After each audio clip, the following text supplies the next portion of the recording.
ഞാൻ 7ാം ക്ലാസ് വിദ്യാർത്ഥിയാണ്. ഞാൻ ഇവിടെ സംസാരിക്കാൻ പോകുന്നത് ഫാദർ ഡാനിയൽ പൂവത്തിങ്കൽ വിശുദ്ധ കുർബാനയെ കുറിച്ച് പറഞ്ഞതാണ്. കാനായിന്റെ കല്യാണ വീട്ടിൽ അത്ഭുതം ചെയ്യാൻ ഈശോയ്ക്ക് സ്വന്തം ശരീരത്തിൽ ഒന്നും സഹിക്കേണ്ടി വന്നിട്ടില്ല.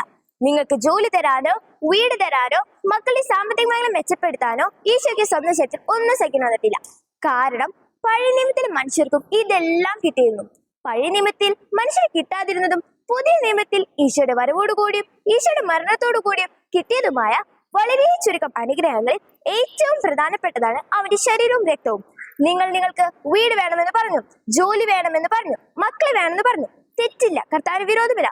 മക്കൾക്ക് പഠിക്കണമെന്ന് പറഞ്ഞു, മക്കൾക്ക് കല്യാണം നടത്തണമെന്ന് പറഞ്ഞു, മക്കൾക്ക് കുഞ്ഞുങ്ങളുണ്ടെന്ന് പറഞ്ഞു, വിരോധമില്ല. കർത്താവ് നിങ്ങൾക്ക് ഈ അനുഗ്രഹങ്ങളെല്ലാം തരാണ്.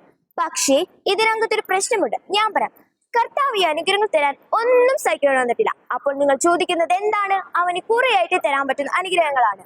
പക്ഷേ അവൻ പറയാണ്, മക്കളെ, ഞാൻ ഒരുപാട് സഹിച്ച് നിങ്ങൾക്ക് ഒരു ഗിഫ്റ്റ് തന്നിട്ടുണ്ട്. പക്ഷേ നിങ്ങൾക്ക് ആ അനുഗ്രഹം വേണ്ട. നിങ്ങൾക്ക് വീട് മതി, ജോലി മതി, മക്കളെ മതി, ആരോഗ്യം മതി, സൗഖ്യം മതി. ഞാൻ ഒരുപാട് സഹിച്ച് നിനക്കൊരു ഗിഫ്റ്റ് തന്നിട്ടുണ്ട്, നിനക്കത് വേണ്ട. സത്യത്തിൽ കേട്ടെ, കായൽത്തോട്ടത്തിലേക്ക് ഈശോ പിറന്നു വീണത് കുർബാനയാവാനാണ്. ഈജിപ്തിലേക്ക് അമ്മയുടെ മാറിൽ പറ്റിക്കിടന്ന് -ഡിഗ്രി ഉഷ്മാവിൽ മലഞ്ചെരുവിലൂടെ യാത്ര ചെയ്തത് കുർബാനയാവാനാണ്. 30 വയസ്സ് വരെ വീട്ടിൽ ആരും അറിയാതെ തച്ചപ്പണി ചെയ്ത് കഴിഞ്ഞതും കുർബാനയാവാനാണ്. 3 വർഷം നന്മകൾ ചെയ്ത് ചുറ്റി സഞ്ചരിച്ചത് കുർബാനയാവാനാണ്. ഭ്രാന്തനെന്നും വേശികളുടെ സ്നേഹിതനെന്നും എന്ന സൽപ്പേരുകൾ സ്വന്തം തലയിൽ ചാർത്തപ്പെട്ടത് കുർബാനയാവാനാണ്. ഗത്സമനിൽ കണ്ണുനീർ ചോര പോലെ പെയ്ത സന്ധിയിൽ കൈമുട്ടുകൾ കുത്തിയിരുന്നത് കുർബാനയാവാനാണ്.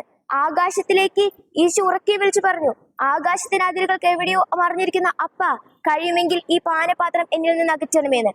പ്രാണവേദനയുടെ മകൻ അപ്പനോട് പറഞ്ഞത് കുർബാനയാവാനാണ്.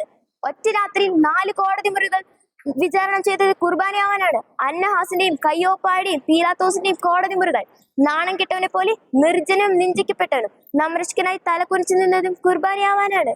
നന്ദി.